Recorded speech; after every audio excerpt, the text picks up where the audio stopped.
days. The end of days, you're going to need the iron of Esav, which represents Edom, which is the west, Europe, and the Americas, to get intermixed with Ishmael, which is basically Arabs and Muslims. How in the world was this ever going to happen if not for this refugee crisis? At the end of days, you're going to have this intermixing between Esav, Edom, which is the west, and the east, which is the Muslims and the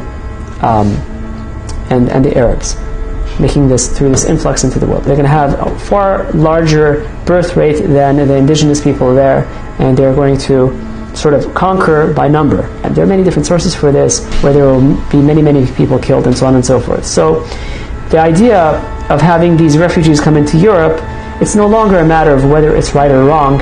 It's just simply a fulfillment of what it was meant to be all along. This is the fulfillment of the Chazal and the prophecies.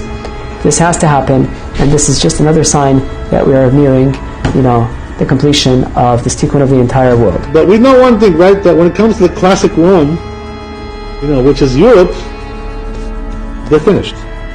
And you don't have to be a prophet or a great analysis for that. You have to open the TV or the internet and see that exactly what was prophesied then, that the sons of Ishmael are going to go and cause havoc around the world.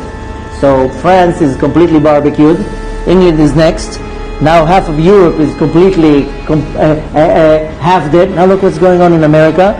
So, now in a country near you. Asking what's going to be with the Goyim when Mashiach comes. Will they be destroyed and annihilated? Someone asked, who cares? Okay. As a nation, they'll cease to exist, even as individuals. Every individual, most survivors, not only as a nation they'll cease to exist, even as individuals. In modern terminology, they call it cultural genocide. They'll be annihilated. You basically learn there's going to be cultural genocide. That the Goyim as they exist as Goyim, b'fnei atzmam, that's done with. Batul and mavutul.